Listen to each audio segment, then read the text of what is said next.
Los espíritus territoriales son espíritus principales que tienen un dominio demoníaco sobre una ubicación geográfica específica. Y no me refiero a una teoría de conspiración o algo inexplicable como el Triángulo de las Bermudas, un lugar donde ocurren cosas extrañas y se han reportado la desaparición de decenas de barcos y aviones. Cuando hablo de principados, realmente me refiero a fortalezas espirituales en una ubicación geográfica específica.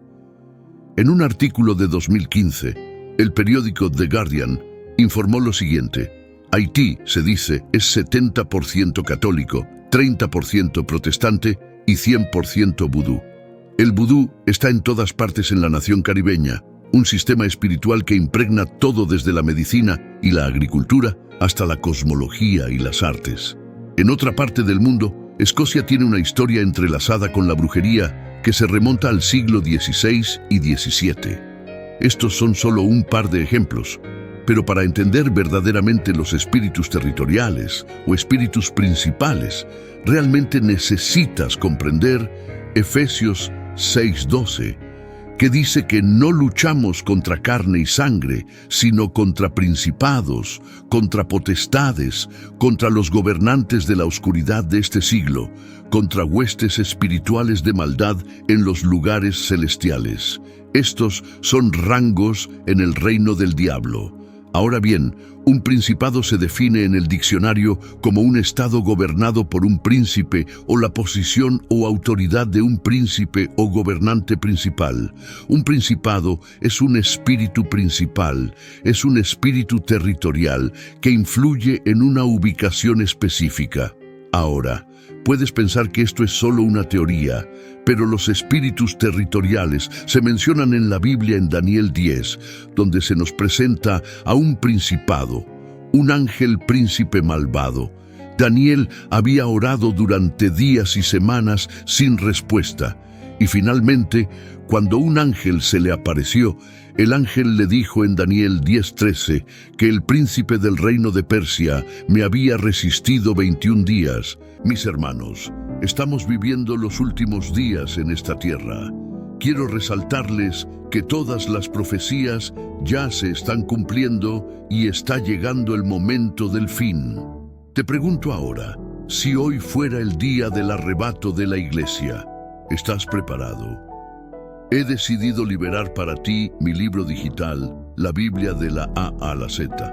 Es exclusivo de nuestro canal y ya ha ayudado a miles de personas alrededor del mundo a prepararse para ese gran día. Sumérgete ahora mismo en las profundidades de la palabra de Dios y prepárate para ese gran día, descargando ahora este material que enriquecerá tu vida espiritual. No pierdas tiempo, haz clic en el enlace disponible en el primer comentario fijado y descarga inmediatamente. Las unidades son limitadas, por lo tanto, es crucial actuar ahora para asegurar que el acceso a este poderoso material, hazlo ahora antes de que las unidades se agoten. Pero Miguel, uno de los príncipes principales, vino en mi ayuda, pues me quedé allí con los reyes de Persia. El príncipe malvado de Persia luchó contra un ángel de Dios durante 21 días, hasta que Miguel, un ángel príncipe principal del cielo, tuvo que venir y derrotar al príncipe de Persia. Esto te dice que el príncipe de Persia tenía un dominio sobre esta región. Este príncipe de espíritu tenía una influencia tan fuerte y maligna sobre esa ubicación que podía bloquear y retrasar la respuesta a la oración de Daniel. ¿Alguna vez has notado que ciertos lugares tienen algo siniestro sobre ellos? Algunos, ciudades o pueblos, parecen tener un espíritu predominante. Algunos lugares están predispuestos a un tipo específico de crimen y algunas ciudades y pueblos tienen una alta y poco común actividad de brujería. Cuando Jesús se encontró con un hombre poseído en Marcos 5, 8, 10, la Biblia dice que él le estaba diciendo: «Sal de este hombre, espíritu impuro». Y Jesús le preguntó: «¿Cuál es tu nombre?». Él respondió: Mi nombre es Legión, porque somos muchos, y le rogó encarecidamente a Jesús que no lo enviara fuera del país. Ahora, ¿por qué los demonios rogarían para no ser enviados fuera del país? Estaban dispuestos a ser expulsados del hombre, pero rogaban fervientemente a Jesús para que no los enviara fuera del país, porque estaban establecidos en esa región. Eran territoriales. Se cuenta la historia de un hombre de Dios que una vez viajó a cierta parte del mundo para realizar la obra de Dios. Esta parte remota del país era conocida por sus prácticas ocultas, especialmente la práctica de la brujería. Tan pronto como este pastor bajó del avión, se sintió incómodo dentro de su espíritu. Podía percibir que había un aura siniestra sobre ese lugar y, porque estaba lleno del Espíritu Santo, podía discernir la presencia maligna en ese lugar en particular. Sabía que su presencia allí, en esa parte del mundo, hacía que el espíritu que estaba situado sobre esa área geográfica se enojara y temiera, porque él estaba allí para predicar el Evangelio. Esencialmente estaba allí para interrumpir la obra de este malvado espíritu principal. Esa noche se acostó temprano. Tenía una agenda completa al día siguiente. Pero esa noche, alrededor de las 3:00 de la mañana, de repente se despertó con la sensación de un peso pesado sobre su pecho y cuello. Inmediatamente intentaba abrir la boca para hablar, pero no podía. Luchaba para levantarse, intentando con fuerza sentarse, pero no podía. Dentro de él sabía que esto era un ataque espiritual, ya no era un sueño. La mayoría de las personas simplemente atribuirían esto a la parálisis del sueño o una pesadilla. Pero aquí es donde realmente necesitamos la ayuda del Espíritu Santo para que podamos tener discernimiento y conocimiento para entender que no estamos luchando contra carne y sangre, sino contra lo invisible.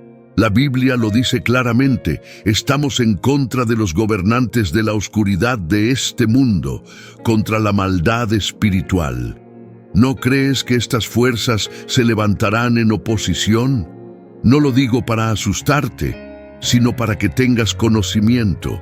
Dios es todopoderoso, el nombre de Jesús es todo conquistador, pero si no lo sabes y no conoces a tu oposición, ¿cómo aplicarás ese conocimiento cuando estés bajo ataque? Así que este hombre tenía un maletín que estaba abierto, descansando al lado de la cama junto a él. Y en medio de esta lucha, en medio de esa sensación aplastante, estaba luchando. Intentaba decir el nombre de Jesús, pero no salía ningún sonido.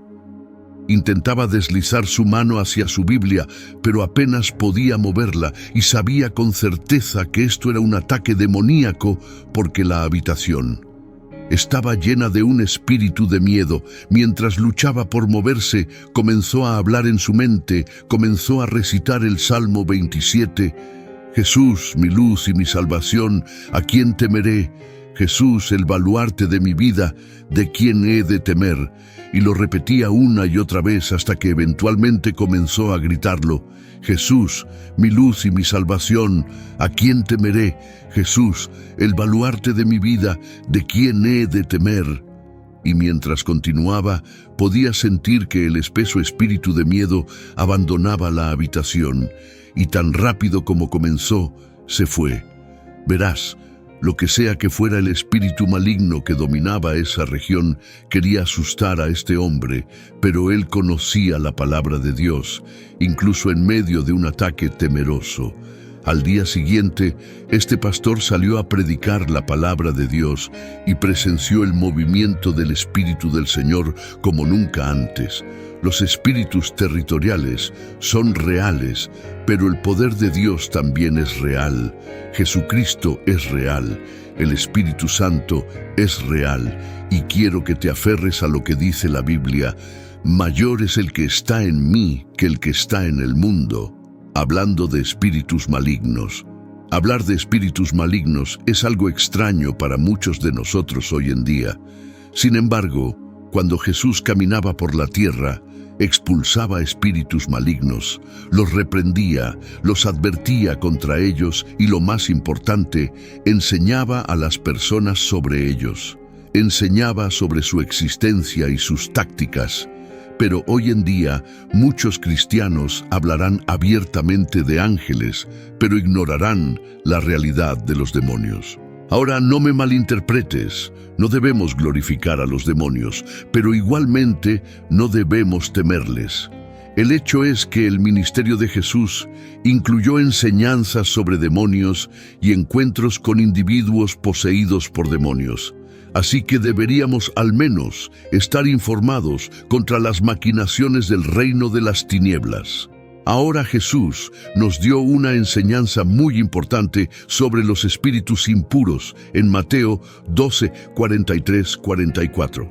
La Biblia dice que cuando un espíritu impuro sale de un hombre, pasa por lugares secos buscando descanso y no encuentra ninguno. Entonces dice: volveré a mi casa de donde salí. Y cuando llega, la encuentra vacía, barrida y en orden. Entonces va y toma consigo otros 7 espíritus más malvados que él, y entran y habitan allí, y el último estado de ese hombre es peor que el primero. Así será también con esta generación malvada. Permíteme señalar algunas cosas aquí. Somos casas, por así decirlo. La Biblia dice: ¿no sabes que tu cuerpo es templo del Espíritu Santo que está en ti? Una casa limpia es aquella en la que habita el Espíritu Santo. Una casa sucia es aquella que tiene un espíritu impuro, un espíritu demoníaco. Ahora, la Biblia en Mateo 12:44 dice: volveré a mi casa, de donde salí. Observa cómo el espíritu impuro toma posesión de la casa, el cuerpo. Lo primero que me dice es que los espíritus impuros tienen intelecto, piensan, y en su pensar, si habitan en una casa, si poseen a una persona, se apegan al lugar. Observa el lenguaje usado en Mateo 12:44. Volveré a mi casa. Ahora, centrémonos en este concepto de un espíritu impuro que regresa a la misma casa. ¿Alguna vez has notado cómo alguien que está atado por algo puede ser libre durante algún tiempo y luego caer de nuevo en ese mismo yugo? Serán liberados y entregados de un problema, una adicción o algún tipo de fortaleza hasta que el demonio regrese a comprobar lo que considera. Personas y las liberaron. Por esto debemos ser extremadamente diligentes en nuestra relación con el Señor, porque una vez que has sido liberado, tu casa aún necesita estar ocupada. Y si esa casa no tiene el fuego del Espíritu Santo, si esa casa no tiene el fruto del Espíritu, entonces es una casa que está expuesta. Es una casa que Jesús describió como vacía, barrida y en orden. Esto significa que el espíritu impuro irá y tomará consigo a otros 7 espíritus más malvados que él, y ellos entrarán y habitarán allí, y el último estado de esa persona será peor que el primero. Y lo que encontrarás es que, cuando se trata de demonios, esa palabra puede evocar emociones muy diferentes: repulsión y miedo en algunos, risa y entretenimiento en otros. Para muchos puede haber curiosidad, para unos pocos, quizás incluso adoración. Una cosa es segura: incluso a medida que la cultura se vuelve cada vez más escéptica, el reino de lo no visto tiene un firme agarre en las mentes de muchos. Durante décadas, la posesión demoníaca y el exorcismo han sido un tropo exitoso en la industria del entretenimiento. En 1973, El Exorcista sorprendió al público, se convirtió en un éxito de taquilla y lanzó un nuevo género de película. Más de 50 años después, se han producido docenas y docenas de películas de posesión y exorcismo.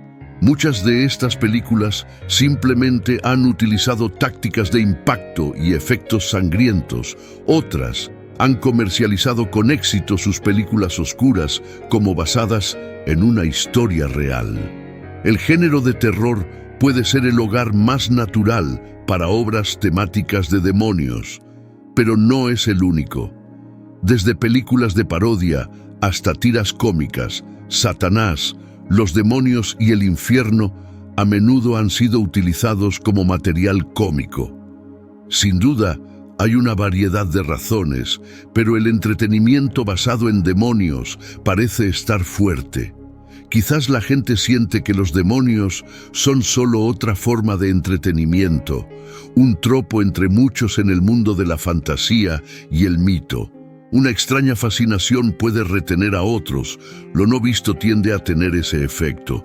Un poco de verdad, mucho error, y las imaginaciones activas pueden llevar a todo tipo de ideas, miedos y reflexiones. Lo que es claro es que muchos no conocen ni entienden la verdad sobre los demonios. La Biblia arroja luz sobre este tema oscuro, y la verdad de las Escrituras pinta un cuadro muy diferente al de la cultura moderna. Por un lado, los demonios son seguramente más siniestros de lo que Hollywood jamás podrá retratar. Por el otro, los seguidores de Jesús no necesitan temer a los enemigos vencidos del Señor. A lo largo de los Evangelios y el libro de Hechos, encontramos múltiples ocasiones en las que Jesús o sus discípulos se encontraron con personas poseídas y las liberaron. Y someten a tu nombre. A menudo estos demonios son referidos como espíritus impuros. Los detalles y el impacto de la posesión variaban. Algunos afectados eran adultos, otros niños. A veces un solo espíritu habitaba en una persona. Otras veces eran múltiples. Las posesiones parecían otorgar una fuerza sobrehumana. Marcos 5:4 relata sobre un hombre que había sido atado frecuentemente con grilletes y cadenas, pero él desgarraba las cadenas y rompía los grilletes en pedazos. Nadie tenía la fuerza para someterlo. Efesios 19 narra un evento cuando 7 hermanos no cristianos intentaron expulsar un espíritu maligno. El hombre poseído por el demonio entonces saltó sobre ellos, los golpeó y los hizo huir desnudos y heridos. La Biblia muestra que los demonios atormentaban a sus huéspedes y hacían sus vidas miserables. Algunos espíritus impuros causaban que sus víctimas fueran ciegas o mudas. El hombre poseído por la legión vivía entre tumbas, siempre gritando y cortándose con piedras. Un padre afligido le lamentaba a Jesús que un espíritu maligno se apoderaba de su único hijo. Lo convulsionaba y le hacía gritar y echar espuma por la boca. El padre estaba seguro de que el demonio estaba destruyendo a su hijo. Estas descripciones no son las imaginaciones fantasiosas de los escritores de Hollywood. Son descripciones verídicas de individuos poseídos durante el ministerio terrenal de Jesús. La perspectiva de la posesión demoníaca sería, en efecto, aterradora, y sin embargo, el seguidor de Jesús no necesita ceder al miedo. La Biblia no registra incidentes de posesión demoníaca para asustarnos. Estos registros demuestran el odio y el mal del enemigo, pero más aún, resaltan el poder y la victoria de Jesús. En muchos relatos del Nuevo Testamento, la Biblia declara que Jesús reprendía a los espíritus impuros. Jesús no enfrentaba a una fuerza igual como adversario. Él se paraba en una posición de autoridad y poder. Jesús no luchaba con demonios, hacía demandas que eran obedecidas inmediatamente. Jesús no temía a los espíritus malignos. Él infundía miedo en ellos. Incluso cuando Jesús se enfrentó a un hombre que albergaba toda una legión de demonios, estos se postraron ante Jesús y le suplicaron que no los atormentara. Eso dista mucho de los demonios retratados en las películas. Cuando los demonios se enfrentaban a Jesús, sabían que estaban derrotados antes de que pudiera comenzar una batalla. Jesús otorgó este mismo poder y autoridad a sus apóstoles. Cuando Jesús envió a los 12 y luego a los 72, les dio autoridad sobre los espíritus impuros. Cuando los 72 regresaron, proclamaron con emoción: «Señor, incluso los demonios se someten a tu nombre. Están sujetos a nosotros en tu nombre». Jesús respondió: «Vi a Satanás caer del cielo como un rayo. He aquí, les he dado autoridad para pisar serpientes y escorpiones, y sobre todo el poder del enemigo, y nada les dañará. Jesús no solo estaba derrotando al enemigo, también estaba protegiendo y empoderando a sus seguidores contra el enemigo. El libro de Hechos cuenta cómo Pedro y Pablo expulsaban espíritus malignos de la misma manera que Jesús, con autoridad completa y victoria asegurada. Con tal poder y victoria, los seguidores de Jesús no necesitan temer al enemigo. Sin embargo, sería prudente para los cristianos ser circunspectos en sus acciones. Aunque no necesitamos temer a Satanás y sus legiones, deberíamos ser cautelosos con el entretenimiento que se centra en y glorifica al enemigo. Para un mundo incrédulo o supersticioso, los demonios podrían ser material para entretenimiento intrigante. Para los seguidores del Señor, deberían ser reconocidos por lo que realmente son: el enemigo que nos odia y odia a nuestro Rey, seres que no necesitan ser temidos, pero tampoco queremos glorificarlos inadvertidamente o ser entretenidos por ellos. Por todo esto, había y hay una batalla más significativa y una victoria más excelente al final. El objetivo de Satanás no es poseer y atormentar tu cuerpo físico, su meta es tu alma. Su verdadero deseo es separarte de Dios para la eternidad. Pero aquí también Jesús ha ganado la victoria a través de su muerte sacrificial y resurrección victoriosa. Jesús ha aplastado la cabeza de la serpiente y derrotado a Satanás y sus ejércitos. Para aquellos dispuestos a seguir a Jesús, Él no solo ofrece protección contra la posesión, sino que ha ganado la liberación del infierno mismo. Como cada plaga egipcia estaba conectada con la derrota de un dios egipcio en la antigua tierra de Egipto, donde las poderosas pirámides tocaban el cielo y el río Nilo traía vida, el poderoso poder de Dios se manifestaba en una batalla entre Dios y muchos dioses. Dios se apareció a Moisés en un arbusto ardiente que no era consumido por el fuego. Dios le dijo a Moisés: «He visto la aflicción de mi pueblo en Egipto. He oído su clamor a causa de sus capataces y estoy preocupado por su sufrimiento». Éxodo 3:7. Dios entonces encomendó a Moisés que regresara a Egipto para liderar a los israelitas fuera de la esclavitud y hacia una tierra que fluía con leche y miel. Moisés vacilaba, sintiéndose inadecuado, pero Dios le aseguró su presencia y poder. Moisés, junto con su hermano Aarón, fue ante el faraón y dijo: «Así dice el Señor, el Dios de Israel, deja ir a mi pueblo para que me celebren una fiesta en el desierto». Éxodo 5:1. Sin embargo, el faraón se negó y en cambio aumentó la carga de trabajo de los israelitas, causándoles un gran sufrimiento a pesar de la terquedad del faraón.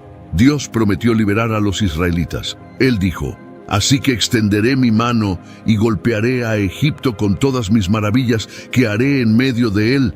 Después de eso, él los dejará ir». Éxodo 3:20. Esto prepara el escenario para las 10 plagas, que no fueron solo desastres, sino también signos del poder de Dios y un desafío a los dioses egipcios y la autoridad del faraón. Mis hermanos, estamos viviendo los últimos días en esta tierra. Quiero resaltarles que todas las profecías ya se están cumpliendo y está llegando el momento del fin. Te pregunto ahora, si hoy fuera el día del arrebato de la iglesia, ¿estás preparado? He decidido liberar para ti mi libro digital, la Biblia de la A a la Z. Es exclusivo de nuestro canal y ya ha ayudado a miles de personas alrededor del mundo a prepararse para ese gran día. Sumérgete ahora mismo en las profundidades de la palabra de Dios y prepárate para ese gran día, descargando ahora este material que enriquecerá tu vida espiritual. No pierdas tiempo, haz clic en el enlace disponible en el primer comentario fijado y descarga inmediatamente.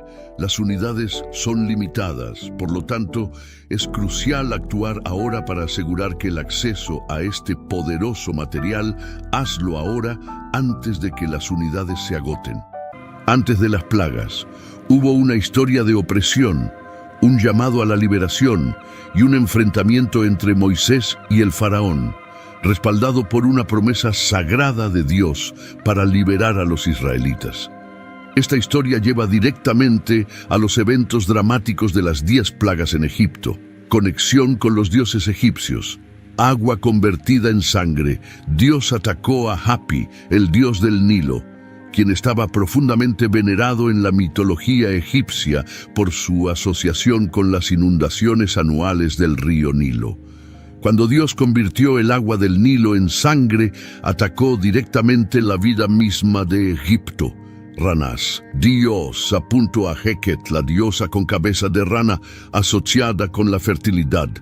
Heket era otra diosa egipcia que Dios atacó durante la plaga, a menudo representada con cabeza de rana. Se la consideraba la diosa de la fertilidad y su culto estaba vinculado a la concepción y el parto. La diosa de la fertilidad y el parto en la mitología egipcia, las ranas eran símbolos de vida y fertilidad, debido a su capacidad para poner cientos de huevos. Het era respetada como un símbolo del comienzo de la vida y se creía que tenía poderes que podían proteger y guiar a las mujeres durante el parto. Ahora, al conectar a Heket con la segunda plaga de Egipto, la historia comienza cuando el faraón aún se niega a liberar a los esclavos israelitas. Dios instruye a Moisés a advertir al faraón de las consecuencias. Entonces el Señor dijo a Moisés: «Ve a Faraón y dile, así dice el Señor, deja ir a mi pueblo para que me adoren. Si te niegas, enviaré ranas por todo tu país». Éxodo 8:1-2. A Aarón, el hermano de Moisés, extiende su mano sobre las aguas de Egipto y las ranas invaden la tierra. Aarón extendió su mano sobre las aguas de Egipto y las ranas salieron y cubrieron la tierra. Éxodo 8:6. La importancia de esta plaga, particularmente en el contexto de Heket, radica en su desafío simbólico. Al enviar una plaga de ranas, Dios desafiaba directamente la creencia en el poder y la autoridad de Heket. Los egipcios, que veían a las ranas como símbolos de fertilidad y bendiciones, bajo el patrocinio de Heket, ahora se veían abrumados por estas mismas criaturas, convirtiéndose en una maldición al cubrir su tierra, entrar en sus hogares y perturbar sus vidas. La plaga demostró que el Dios de Israel tenía poder sobre los símbolos mismos de vida y fertilidad a los que los egipcios miraban con admiración. Fue un mensaje poderoso para el faraón y los egipcios de que sus dioses, como Heket, no tenían poder contra la voluntad del Dios de Israel. A pesar de este claro signo, el corazón del faraón permaneció endurecido y no dejó ir a los israelitas, lo que llevó a más plagas. El río estará lleno de ranas, que subirán y entrarán en tu casa, en tu dormitorio y en tu cama. Éxodo 8:2-4. Las ranas estaban por todas partes, en las casas, dormitorios, sobre las personas, en los hornos e incluso en los cuencos de amasar utilizados para hacer pan. Fue una invasión masiva de ranas que dificultó mucho la vida para los egipcios. Faraón, afectado por esta plaga, llamó a Moisés y a Aarón y les pidió que oraran a Dios para quitar las ranas. Prometió que dejaría ir a los israelitas si las ranas desaparecían. La Biblia dice: «Y llamó Faraón a Moisés y a Aarón y dijo: Rogad a Jehová que quite las ranas de mí y de mi pueblo, y yo dejaré ir a este pueblo para que sacrifique a Jehová». Éxodo 8:8. Moisés oró a Dios y Dios hizo lo que Moisés pidió. Las ranas murieron en las casas, patios y campos. Los egipcios tuvieron que amontonar las ranas muertas en montones y la tierra olía terriblemente. Una vez que las ranas se fueron, Faraón cambió de opinión y no dejó ir a los israelitas, lo que llevó a más plagas como consecuencia de su terquedad.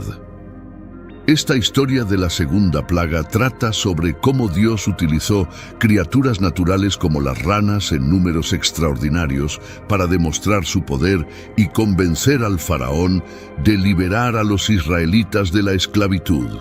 Número 3. Gusanos o tábanos, moscas. Geb fue una deidad importante en la mitología egipcia, respetado como el dios de la tierra, a menudo representado como un hombre acostado bajo el cielo de la diosa Nut, que simboliza la tierra. Geb no solo era el dios de la tierra física, sino que también desempeñaba un papel en la agricultura, la fertilidad y el inframundo. Era visto como una figura paterna para las plantas y los cultivos, y se creía que los terremotos eran su risa. Ahora, al relacionar a Geb con la tercera plaga de Egipto en la Biblia, observamos un significativo. La tercera plaga confronta directamente el dominio de Geb. Dios instruye a Moisés y a Aarón a confrontar nuevamente a Faraón después de que se niega a dejar ir a los israelitas. Esta vez, la plaga involucra la misma tierra que se supone que gobernaría Geb. Dios le dice a Moisés que ordene a Aarón que extienda su vara y golpee el polvo de la tierra. Aarón obedece y sucede algo extraordinario. Y Jehová dijo a Moisés: di a Aarón, extiende tu vara y golpea el polvo de la tierra, y será piojos por toda la tierra de Egipto. Y lo hicieron así. Y Aarón extendió su mano con su vara y golpeó el polvo de la tierra, y hubo piojos en los hombres y en las bestias. Todo el polvo de la tierra se convirtió en piojos en toda la tierra de Egipto. Éxodo 8, 16, 17. Cuando Aarón golpea el suelo, el polvo se transforma en piojos. Este cambio repentino de polvo a insectos, enjambre, es un desafío directo a Geb. Muestra que el Dios de Israel tiene poder sobre la tierra, que es el dominio de Geb, convirtiéndola en una fuente de malestar en lugar de vida y crecimiento.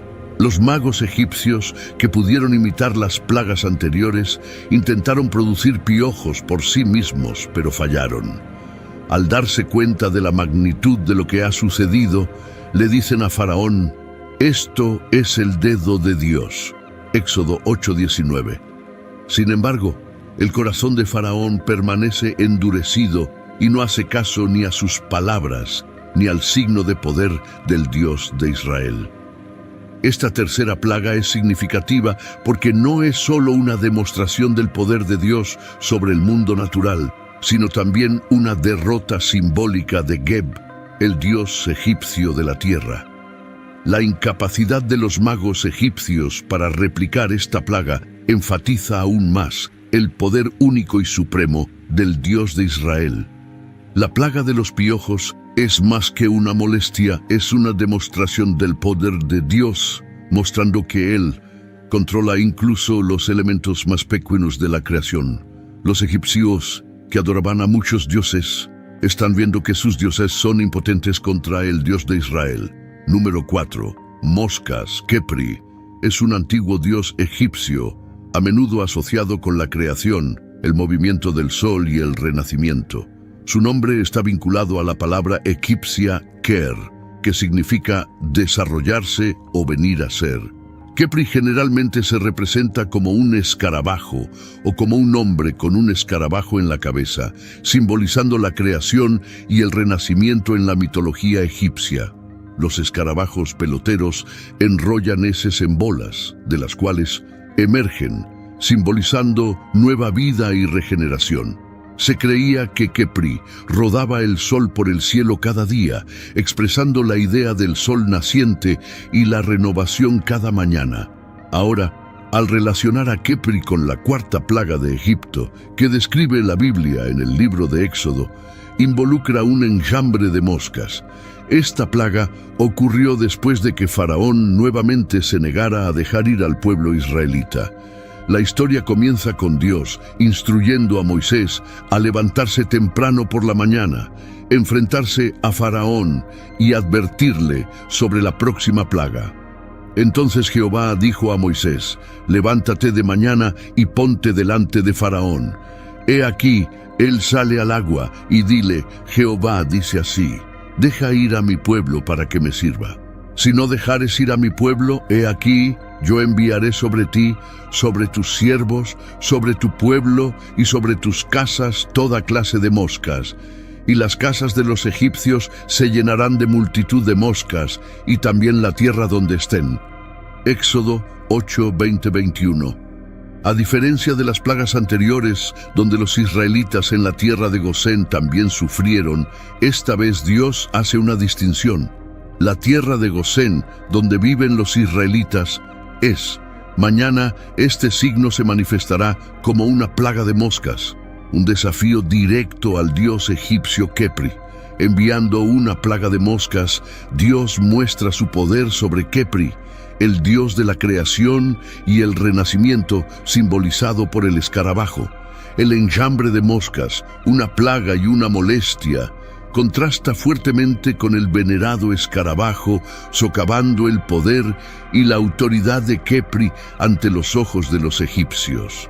A pesar de la gravedad de la plaga, el corazón del faraón permanece endurecido y continúa negándose a dejar ir al pueblo israelita. Entonces Dios hizo lo que dijo que haría. Envió una gran cantidad de moscas por todo Egipto. Estas moscas estaban por todas partes, en las casas, sobre las personas y por toda la tierra.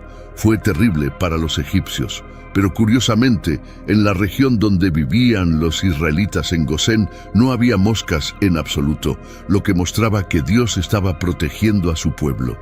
Faraón, preocupado por esta plaga, llamó a Moisés y a Aarón y les dijo que sacrificaran a su Dios allí en la tierra.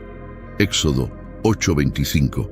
Pero Moisés dijo que no era correcto hacerlo en Egipto, así que Faraón accedió a dejar que los israelitas fueran al desierto para ofrecer sacrificios a su Dios. Sin embargo, pidió a Moisés que orara primero para que las moscas fueran retiradas. Moisés oró a Dios y Dios retiró las moscas de Egipto. Pero una vez que las moscas desaparecieron, Faraón cambió de opinión nuevamente y no dejó ir a los israelitas.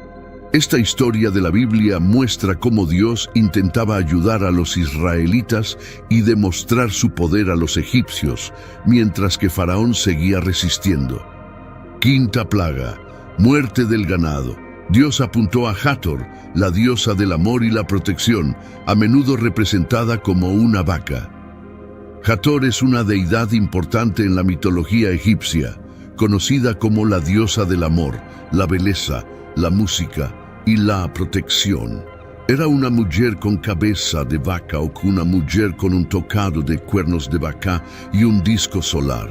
Esta imagen simboliza la fertilidad, la maternidad y los aspectos de la naturaleza que nutren. Hathor era respetada no solo como una diosa protectora, sino también como una que representaba la alegría y el amor femenino. También estaba asociada con el más allá, proporcionando orientación y protección a las almas que ingresaban al próximo mundo. Relacionar a Hathor con la quinta plaga de Egipto, como se menciona en la Biblia, nos brinda una comprensión más profunda del simbolismo detrás de este evento. En esta etapa de la historia, Dios continúa exigiendo a través de Moisés que Faraón libere a los israelitas de la esclavitud.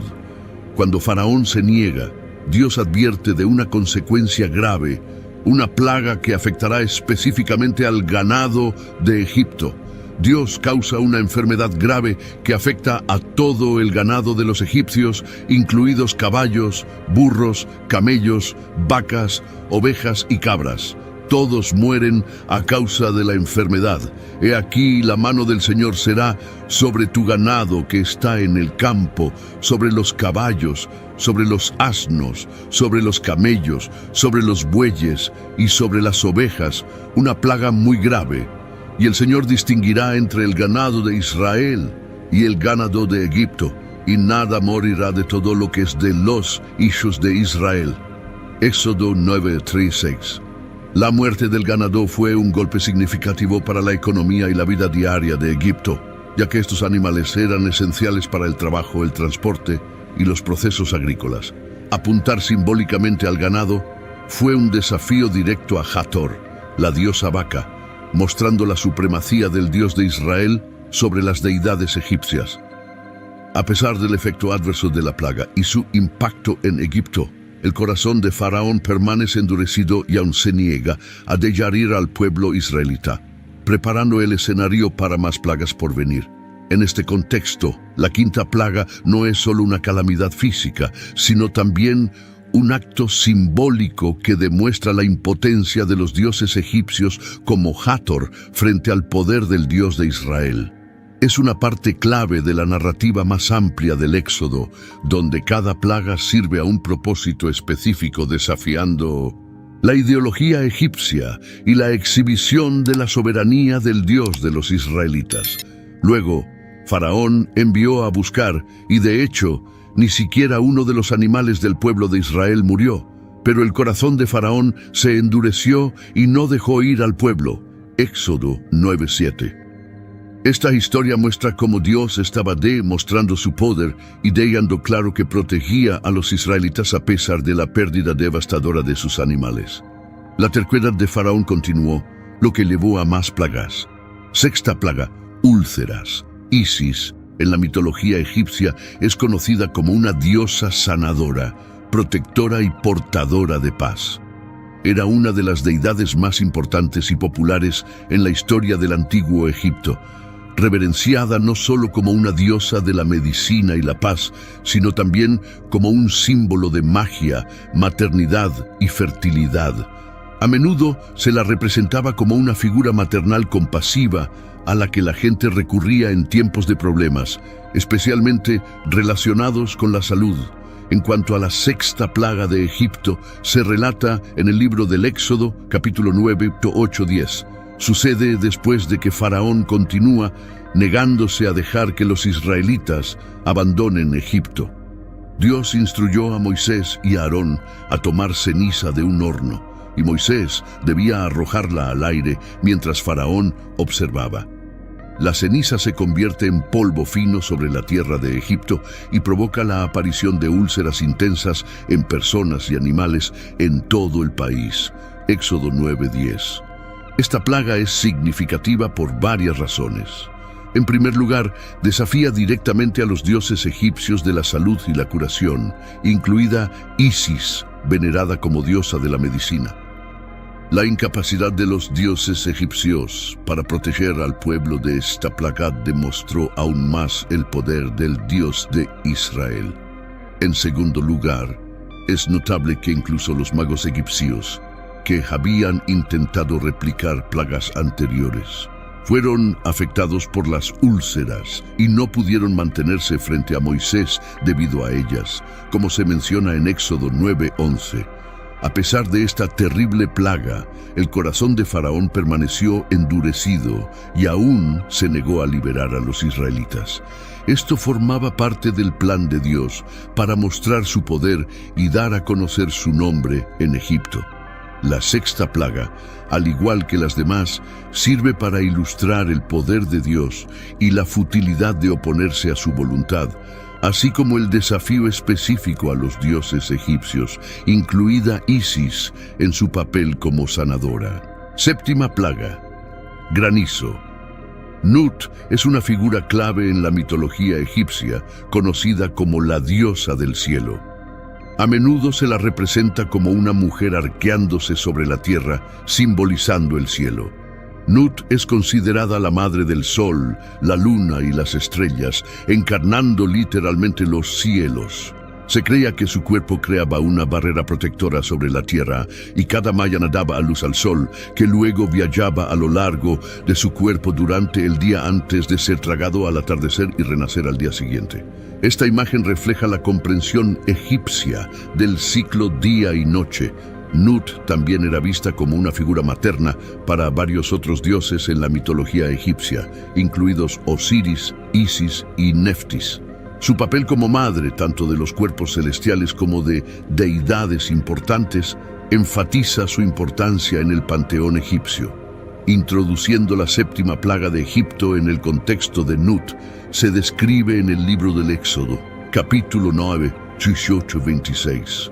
Dios le dice a Moisés que extienda su mano hacia el cielo para que caiga granizo sobre Egipto, afectando a personas, animales y plantas. Antes de que ocurriera esta plaga, Dios advirtió a Faraón a través de Moisés sobre lo que sucedería si no dejaba ir a los israelitas. Este pasaje dice: «He aquí mañana, a esta misma hora, haré llover granizo muy pesado, como no ha habido en Egipto desde el día de su fundación hasta ahora». Éxodo 9:18.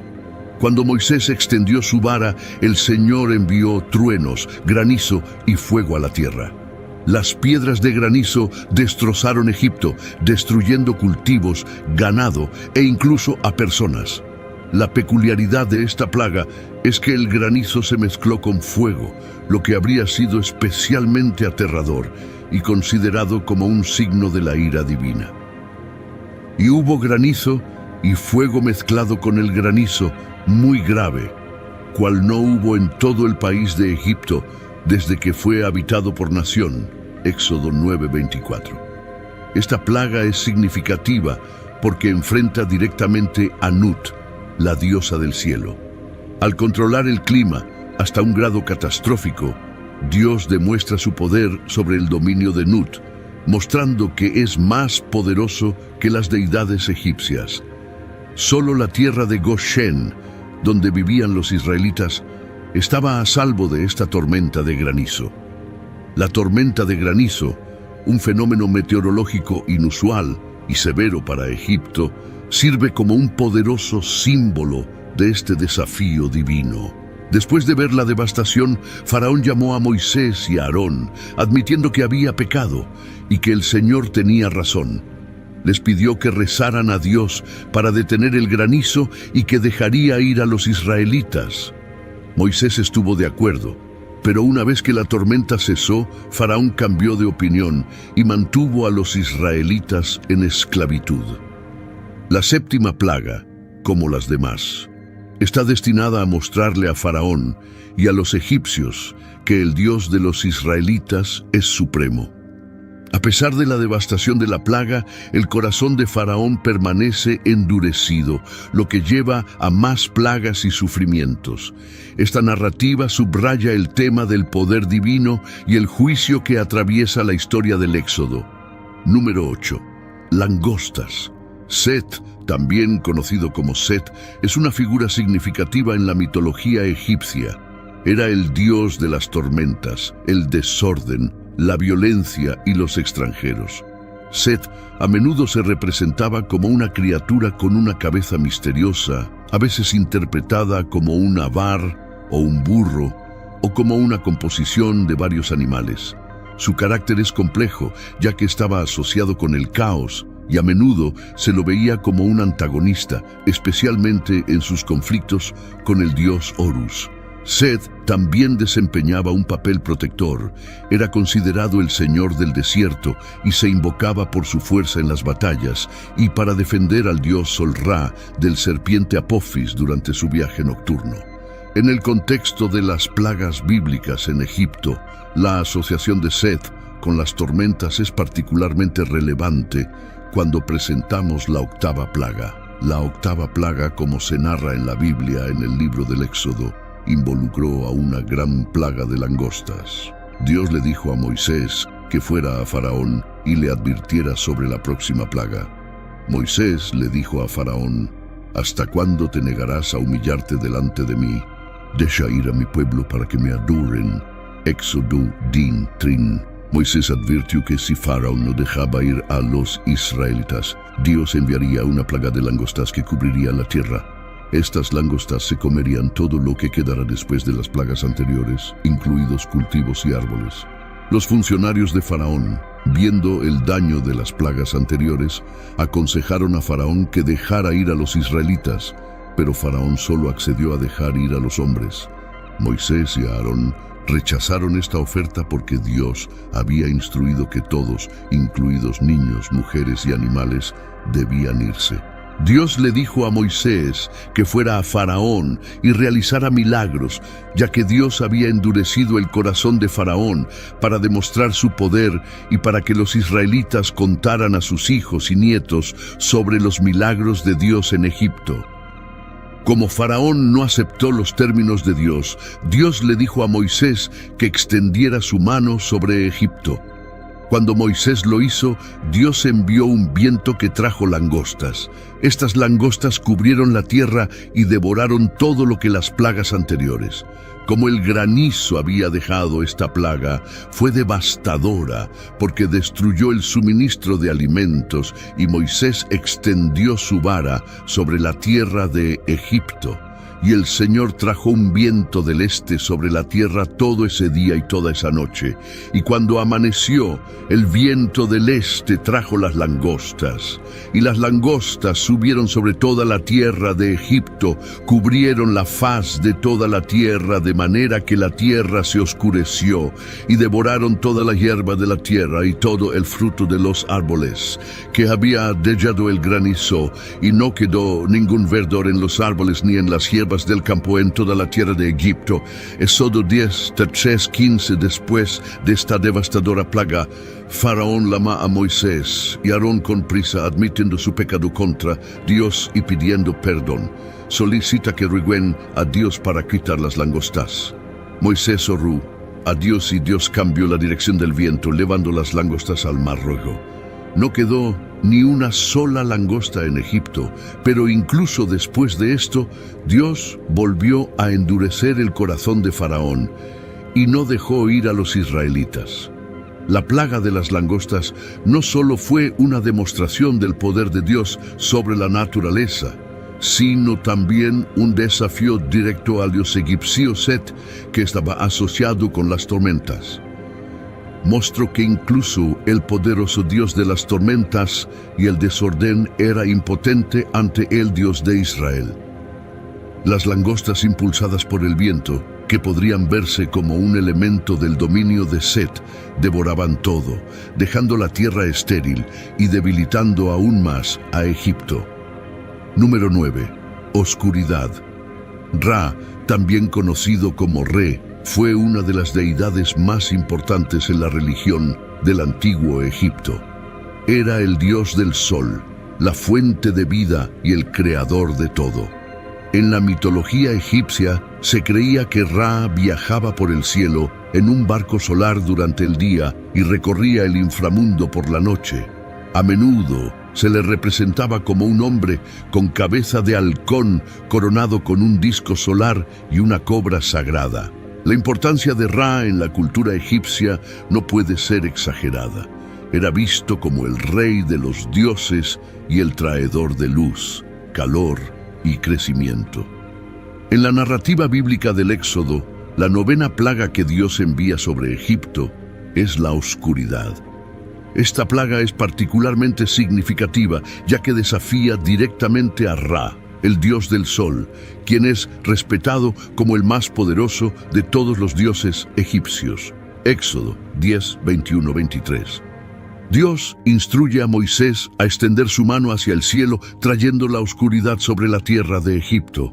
Una oscuridad tan espesa que se puede sentir hasta el punto que los egipcios no podían ver nada, ni siquiera podían salir de sus casas debido a la intensidad y el miedo de la oscuridad. Por 3 días, toda la tierra de Egipto está envuelta en esta profunda oscuridad, mientras que los israelitas tienen luz en sus moradas. Esta distinción entre los egipcios y los israelitas es crucial. No solo demuestra el poder de Dios sobre el más venerado dios egipcio Ra, sino que también significa el favor y la protección de Dios hacia los israelitas. La oscuridad que discapacita a Egipto es un símbolo de la oscuridad espiritual y la opresión bajo la cual viven los egipcios, mientras que la luz entre los israelitas representa la iluminación y la presencia divina. Al dirigirse a Ra mediante esta plaga, se desafía directamente la creencia egipcia en el poder del sol y se revela la verdadera supremacía del Dios de los israelitas. En resumen, los eventos narrados en el libro del Éxodo, especialmente las 10 plagas lanzadas sobre Egipto, no solo ilustran la fuerza divina, sino que también desafían directamente las creencias y dioses de la antigua cultura egipcia.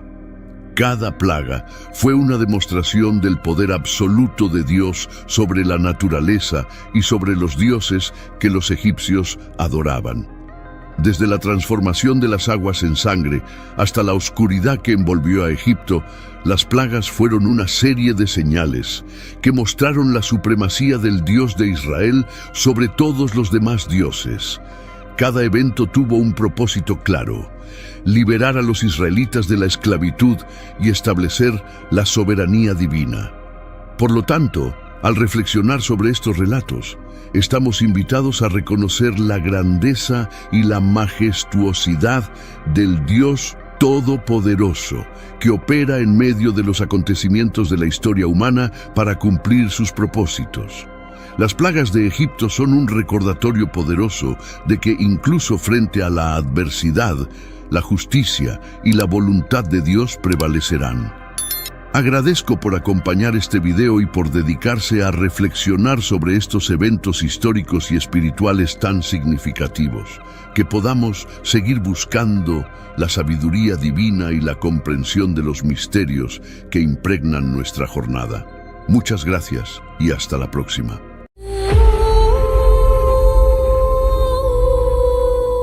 Una de las profecías más extraordinarias encontradas en la Biblia se detalla en los capítulos 38 y 39 de Ezequiel, conocidos como los capítulos de Gog y Magog.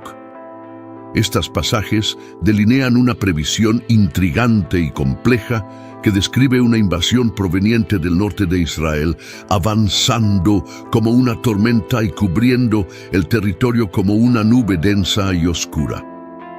En este escenario cataclísmico, parece que la destrucción está a punto de consumirse.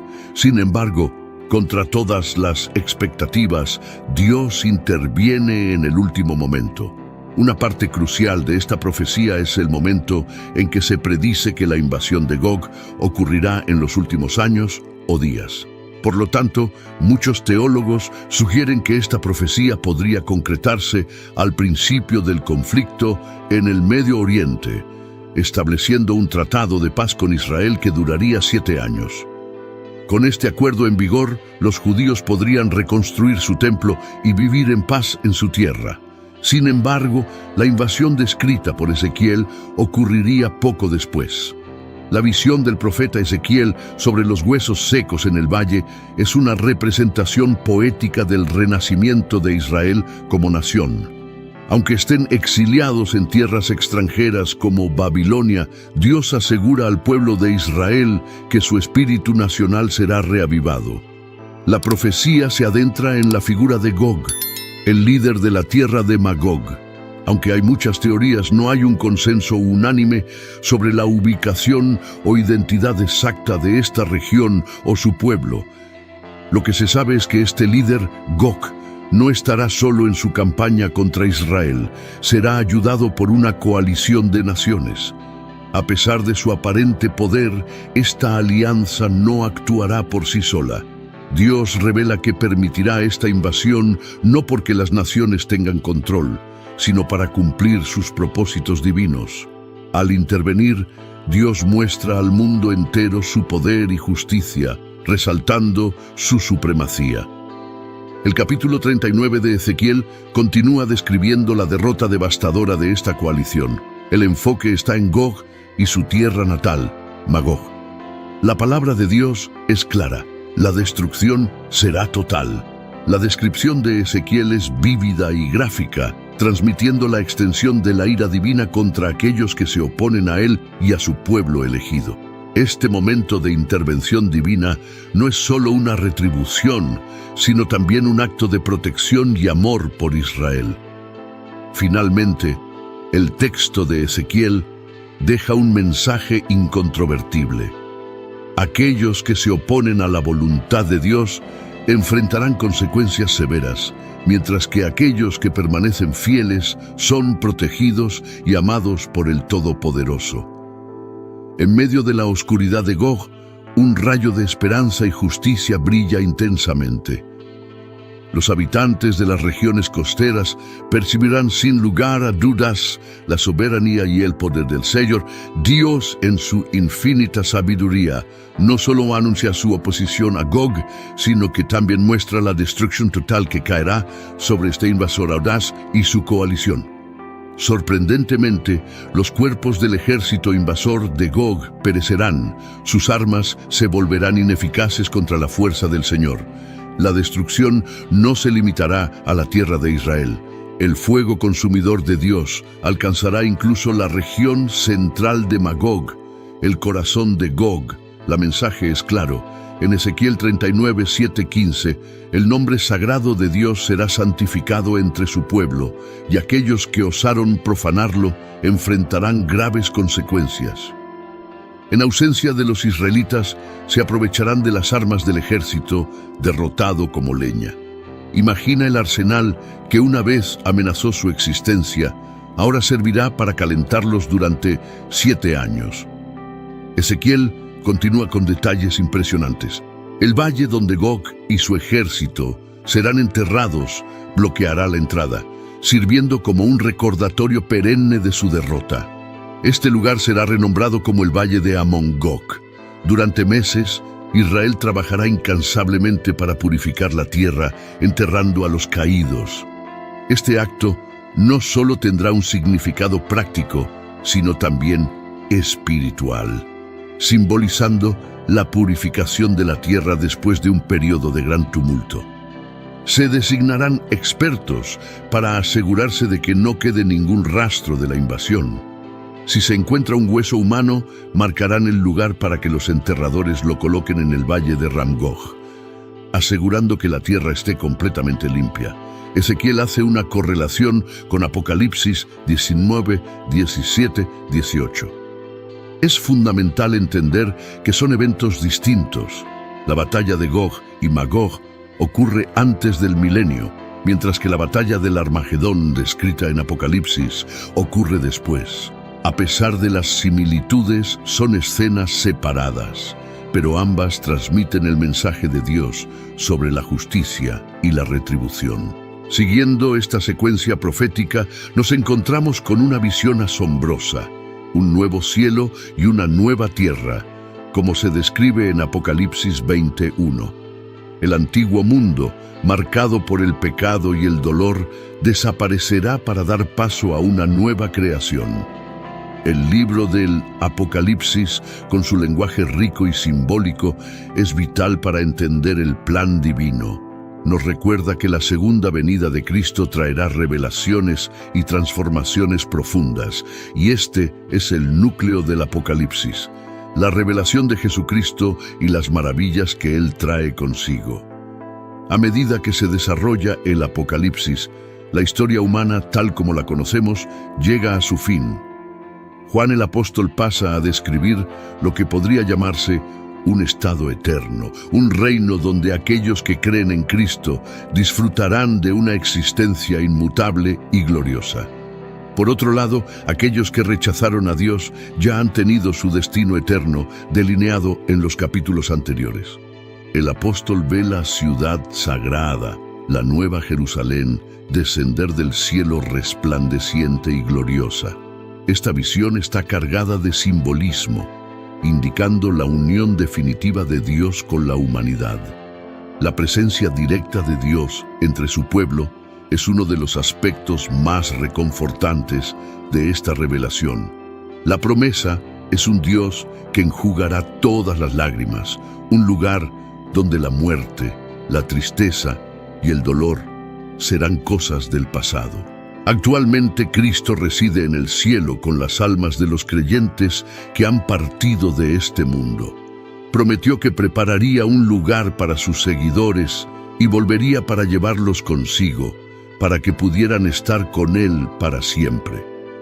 Durante el milenio, los seguidores de Dios habitarán en la tierra que conocemos, con Jerusalén como capital. Esta ciudad será reconocida como la Nueva Jerusalén, el corazón de la nueva creación de Dios.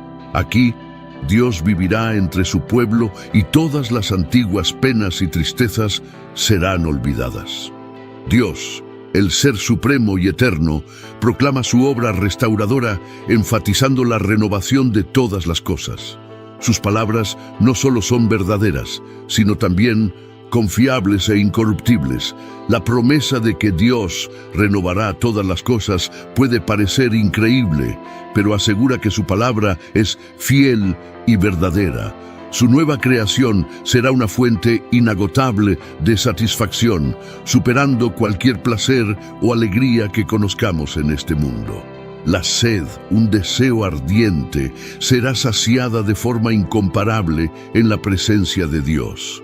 Esta satisfacción será tan superior que la mejor experiencia terrenal parecerá insípida en comparación. Todos los redimidos vivirán en la nueva creación, pero aquellos que perseveraron fielmente en su caminar cristiano, los verdaderos vencedores, recibirán recompensas aún mayores. Experimentarán una intimidad aún más profunda con Dios, asemejándose a la relación entre un padre y su hijo. Mientras todos los creyentes se dispersarán por esta nueva creación, el ángel guía a Juan para revelaciones aún más profundas. Esta descripción de la Nueva Jerusalén presenta una imagen deslumbrante de una ciudad irradiando la divina gloria de Dios. Significa un lugar donde la oscuridad es inexistente, un reino de día perpetuo gobernado por la luz divina emanada por Dios y el Cordero. La constante apertura de las puertas de la ciudad significa paz y seguridad continuas, sin amenaza de daño. La aproximación de sus residentes es un símbolo de bienvenida y accesibilidad para todos los justos. Además, los reyes de la tierra, trayendo su gloria y honor a la ciudad, implican que lo mejor de todas las culturas y sociedades será incluido, pero toda impureza quedará fuera. Esta ciudad será un crisol de los redimidos de Dios de todas las tribus, lenguas y naciones, todos viviendo juntos en armonía. Aunque el énfasis en el oro y las piedras preciosas es simbólico del valor divino y la pureza de la ciudad, la ausencia de un templo es particularmente notable.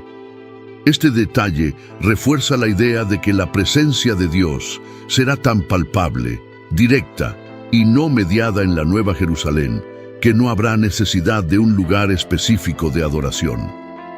La descripción de Dios y el Cordero como el templo de la ciudad subraya la relación íntima que los redimidos disfrutarán con lo divino. Ya no habrá barrera o mediador entre Dios y su pueblo. Además, la falta de necesidad de la ciudad por fuentes de luz natural como el sol y la luna destaca el brillo superlativo de la gloria de Dios. Toda la Nueva Jerusalén será permeada con la radiante gloria de Dios, haciendo que cualquier otra fuente de luz palidezca en comparación. En resumen, la Nueva Jerusalén se presenta no solo como un lugar físico, sino como el punto culminante del plan de redención de Dios. Es un lugar donde la humanidad está totalmente reconciliada con su Creador, viviendo en una comunión alegre e interminable con Él. La Nueva Jerusalén es como un tesoro escondido esperando ser descubierto, un lugar donde cada detalle fue meticulosamente planeado por el maestro artesano del universo, Dios mismo. La ciudad resplandece con el fulgor divino y cada rayo de luz lleva consigo un fragmento de la historia eterna del Creador y su creación.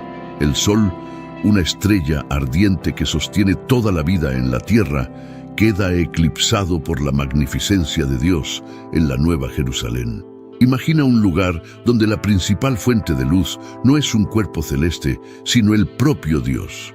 La gloria de Dios es tan intensa y pura que incluso la luna, la fiel compañera de la tierra, es innecesaria. Apocalipsis 21:23. Esta visión nos hace comprender la magnitud de Dios y nos llena de asombro y reverencia. Lo que más nos deja estupefactos es que en este nuevo mundo ya no habrá noche. Nuestros cuerpos glorificados no necesitarán descanso, como si estuviéramos constantemente llenos de una energía inagotable. La ausencia de noche sugiere un mundo sin fin, un lugar donde la vida y la alegría son eternas, y la presencia constante de reyes y naciones muestra que lo mejor de la humanidad será elevado y honrado en este nuevo contexto celestial. Apocalipsis 20, 24, 26. Se nos habla de puertas que nunca se cierran, una bienvenida eterna, cálida y acogedora, donde todos son bienvenidos. Pero por acogedor que parezca, también hay un estándar que cumplir: la pureza. No solo acciones puras, sino también pureza de corazón. Nada impuro, nada que profane o sea abominable entrará en esta ciudad. Solo aquellos cuyos nombres estén inscritos en el libro de la vida del Cordero serán admitidos. Es un recordatorio claro de que, aunque la salvación es un regalo gratuito, hay una elección que todos deben hacer: aceptar a Jesús como Salvador y vivir de acuerdo con sus enseñanzas. Es en este libro de la vida donde reside el mayor misterio y la mayor esperanza. Tener tu nombre escrito allí significa tener un lugar garantizado en la eternidad junto al Creador, en un lugar donde la tristeza, el sufrimiento y la muerte no existen más. Apocalipsis 21, 27. El llamado es universal, pero la entrada es selectiva, y cada detalle de la Nueva Jerusalén es un recordatorio constante del amor infinito de Dios y su promesa de una eternidad llena de alegría y paz para aquellos que lo eligen. ¿Y tu nombre? ¿Está escrito en el libro de la vida? En las orillas resplandecientes de la Nueva Jerusalén, donde la luz de Dios lo impregna todo. Las historias de los redimidos cobran vida en cada esquina de la ciudad celestial. Se escuchan risas de alegría mientras las personas pasean por las calles de oro y los niños juegan en parques llenos de flores de colores inimaginables. En este reino eterno, la paz es tan tangible que puedes sentir su suave abrazo en cada brisa que acaricia tu rostro. En medio de esta ciudad, un lugar especial ha sido preparado para aquellos cuyos nombres están escritos en el libro de la vida del Cordero. Es un jardín exuberante donde los árboles frutales nunca dejan de dar sus frutos más dulces y las flores nunca dejan de desplegar sus pétalos más fragantes.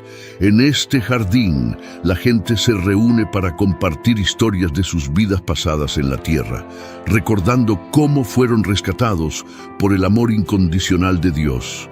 Cada día, los redimidos participan en festivales de celebración, donde la música celestial llena el aire y las danzas de luz danzan en las paredes de cristal de la ciudad. En estos momentos de gozo, los habitantes de la Nueva Jerusalén expresan su gratitud eterna por la salvación que les fue otorgada. Sus cánticos de alabanza resuenan en los vastos cielos, llevando consigo una melodía de esperanza y redención.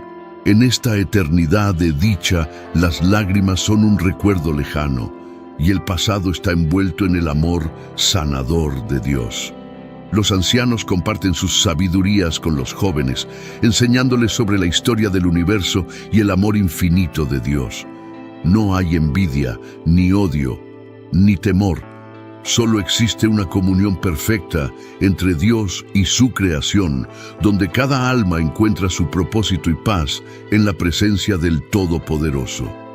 En las noches sin noche de la Nueva Jerusalén, la gente se reúne para escuchar cuentos sobre la creación del mundo y los desafíos superados por los héroes de la fe.